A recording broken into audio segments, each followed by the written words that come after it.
Hello friends. Tears of the Kingdom is about a month away now, and from what we've seen in trailers and the recent gameplay demonstrations, it looks to me that this game is setting out to build upon and improve the shortcomings of Breath of the Wild. I've talked extensively in a previous video about the ways in which fan feedback has influenced the Zelda series, and it seems this is the case with Tears of the Kingdom as I predicted. From the confirmation of the Zonai playing some sort of role in this game, to the improvements to the durability system, allowing players to fuse weapons to improve their strength and durability. Now, I've personally been an outspoken durability apologist regarding Breath of the Wild for years, but I would never say the system is perfect. There's always been room for improvement, and I'm happy to see said improvements be implemented. But there are plenty of people around who didn't like it, and so Nintendo has gone out of their way to make this facet of the gameplay more interesting and fun rather than scrap it entirely. And I respect that approach. Since then, a lot of memes have gone around about Link fusing big rocks to the Master Sword and jokes along that train of thought. And while I'm always down for a good laugh, this actually got me thinking about the role that the Master Sword could play in this game, and how it could serve as a growth plan for the player as well as please those who absolutely do not want weapon durability to be a thing here. Let's hop into it.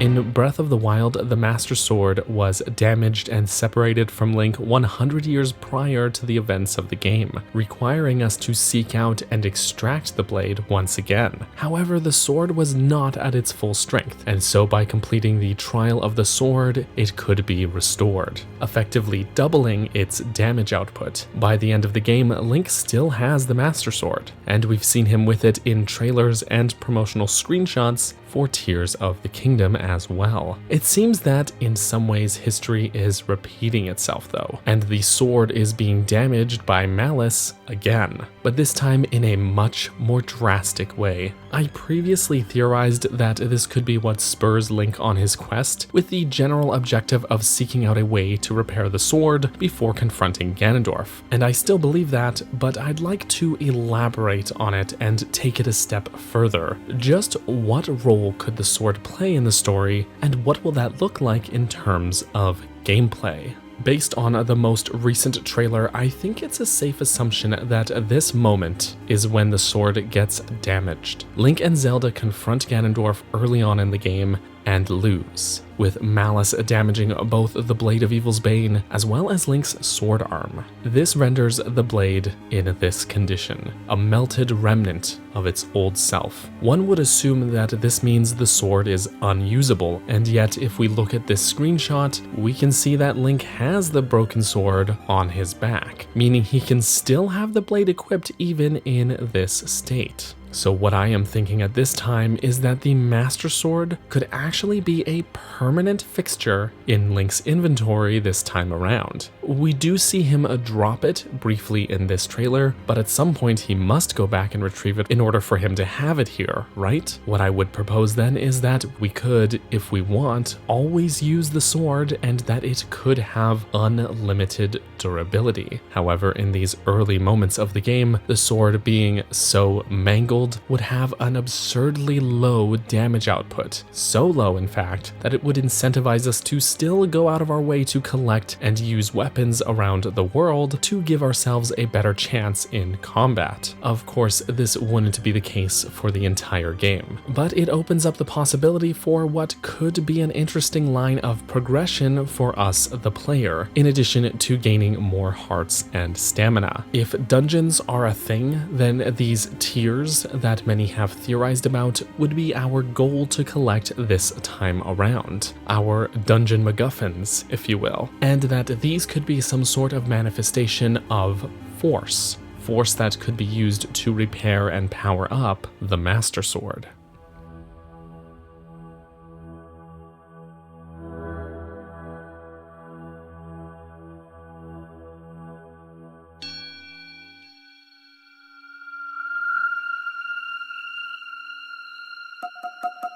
Force is a concept that is not very well explained, despite being seen almost everywhere in the Zelda series, so I'll try to give a brief explanation here. You're probably already familiar with the antithesis of force, a substance known as malice, which is the manifestation of negative energy. Malice is born from feelings of hatred and anger. However, there is positive energy which dwells within living beings as well, and it can take shape in many ways, such as force gems or gratitude crystals. Force can hold tremendous power, and is even the sacred power imbued in the Master Sword after Link bathes the blade in the 3 goddess flames, as told to us by Impa in Skyward Sword. So seeking out sources of force and using it to repair and upgrade the sword in Tears of the Kingdom wouldn't be out of the question for me, and it would give us incentive to complete these objectives. Now, before we get ahead of ourselves, let's not forget one of the great appeals of Breath of the Wild, which was how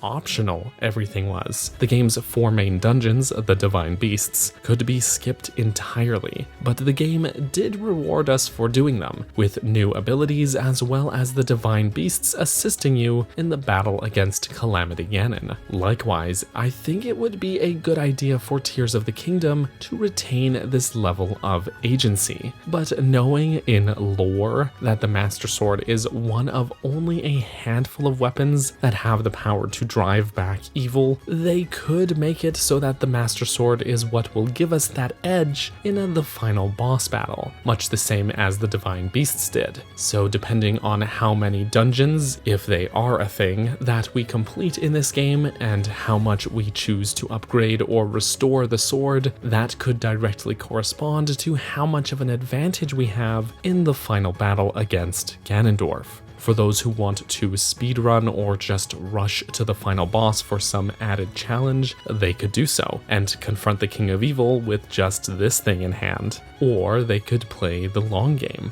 explore, find these tiers, and come back at full strength with a sword that is potentially even stronger than it was before. Giving us the Master Sword at all times may feel to some as though it would break the game's combat system, but making it weak with subsequent upgrades until we're right at the end of the game doesn't feel unfair to me. It's the same mentality as the Master Cycle 0 in Breath of the Wild for me. Many worried that it would break the feeling of exploration, but being the final reward for the game's DLC, since you have to do so much to obtain it, then it doesn't end up being so broken, as we had to see most of the world before gaining access to it. Likewise, I've said for ages that unlimited durability for the Master Sword should have already been the reward for the Trial of the Sword in Breath of the Wild. Because of the sheer challenge and effort we have to endure to get to the end of it, it would feel earned, not broken.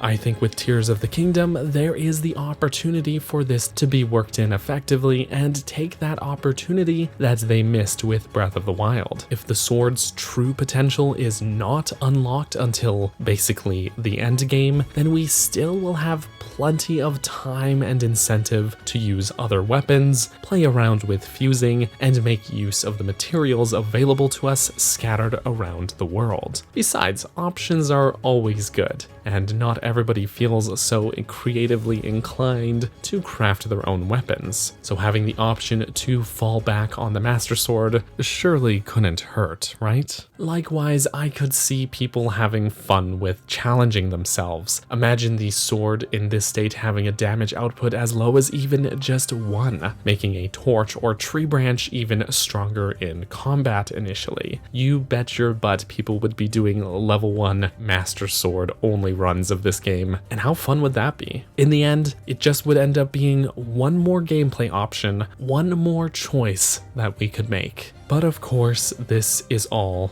speculation. The game is only about a month away now, and there are so many possibilities for how these elements could be handled. So as always, I will sign off by opening the conversation up to you guys. If you feel so inclined to, please leave a comment down below and let me know what you guys think of these ideas, or how you would like to see the Master Sword handled in Tears of the Kingdom. And one final thing, I just want to give a shout out to two other creators, Nehru and Andre's Restart. This script was shaped by ideas that I came up with while having conversations with these two guys separately, whether it be behind the scenes, just on Discord, or in a conversation during a discussion live stream. Either way, this script was born from ideas that I had during those conversations, so I really do owe a lot to you two. Anyways, everybody, remember to be civil down in the comments below. Until the next time, cheers.